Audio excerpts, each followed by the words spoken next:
Друзі, вітаю всіх на моєму каналі партнерських новин та міжнародної аналітики. Сьогоднішня тема буде присвячена Ірану та Росії. Минулого року Володимир Путін і Масуд Пезешкіян, президент Ірану, підписали угоду про всеосяжне стратегічне партнерство, зобов'язавшись протидіяти втручанню третіх сторін у внутрішні та зовнішні справи один одного. Але коли США та Ізраїль починають бити по Ірану, Москва, вона нічого не робить. Чому Кремль спокійно дивиться, як його союзник горить? І головне, чи справді Росія програє? Чи навпаки, виграє? Тут є причина, про яку майже ніхто не говорить. Підписуйтесь на мій канал, щоб не пропустити нові цікаві геополітичні огляди та новини. Ставте лайки та пишіть в коментарях, хто ж, на вашу думку, виграє від цієї війни. І так, формально Росія та Іран – вони стратегічні партнери. Але є один нюанс. Їхній договір, він не передбачає військової допомоги. І це не випадково. Історично Москва і Тегеран, вони не союзники, а суперники.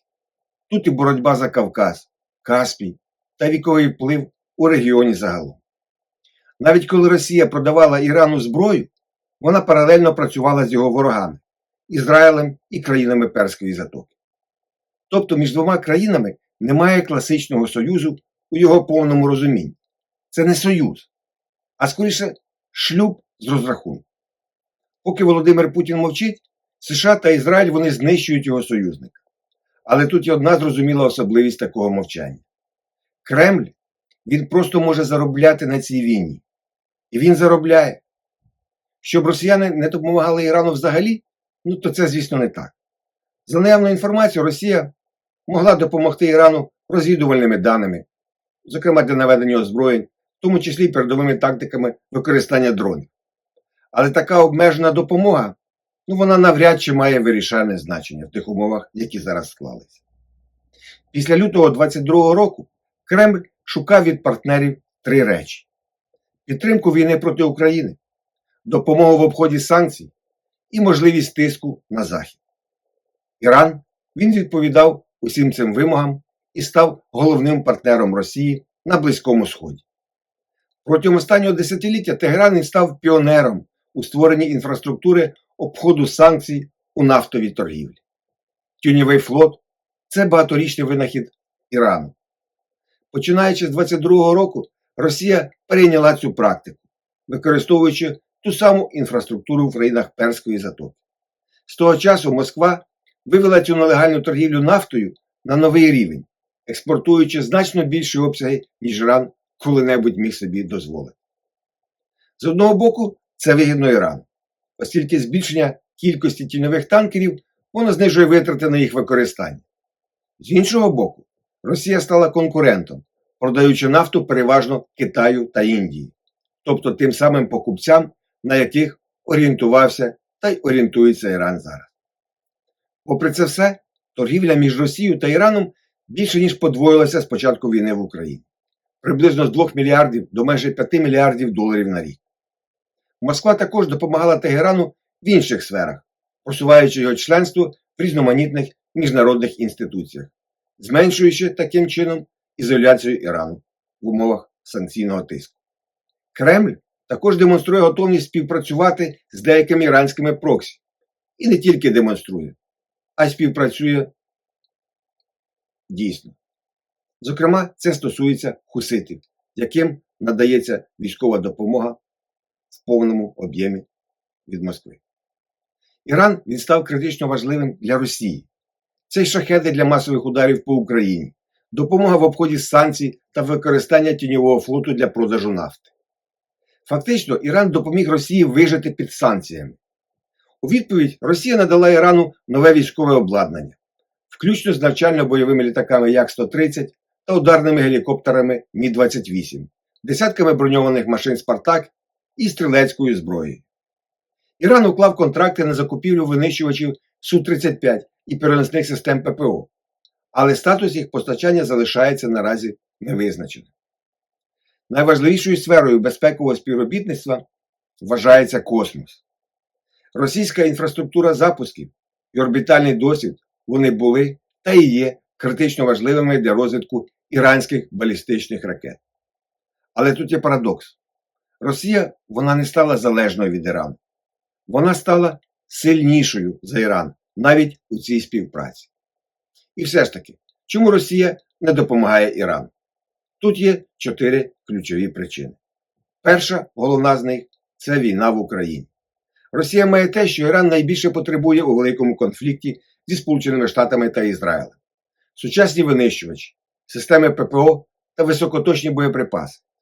Але всі ці ресурси, вони необхідні самій Росії для війни проти України. Навіть якби Москва хотіла передати їх Ірану, вона не змогла б цього зробити достатньо швидко. У Росії просто немає зараз ні часу, ні зайвих ресурсів. Друга причина – це ризик конфлікту зі Сполученими Штатами та Ізраїлем. Москва не хоче прямого зіткнення з Дональдом Трампом та його союзниками. Кремль обмежується дипломатичними заявами і закликами до стриманості. Третя причина – це переговори із Заходом. Тут додатковим стримуючим фактором є переговори Кремля щодо завершення війни в Україні. Російське керівництво воно сподівається отримати вигоди від цього також, принаймні у вигляді зменшення підтримки України та уповільнення нових санкцій. Підтримка Ірану все це зруйнує. Четверта причина – це баланс у регіоні. Країни Перської затоки, які зараз зазнають атак з боку Ірану, вони є важливими партнерами Росії, особливо Об'єднані Арабські Емірати, як фінансово-логістичний хаб, і Саудівська Аравія, як ключовий партнер у форматі ОПЕК+. Тому для Росії допомогти Ірану зараз означає втратити набагато більше. Як же, власне, Росія виграє тут? Попри слабку підтримку Ірану, Росія отримує вигоду з непрямих наслідків війни. І тут найцікавіше. Поки Іран під ударами, Росія заробляє. І заробляє досить непогано. Від чого ж вона заробляє? Перший чинник – це зростання цін на нафту. Він основний. Найбільша вигода для Росії – від зростання цін на енергоносії.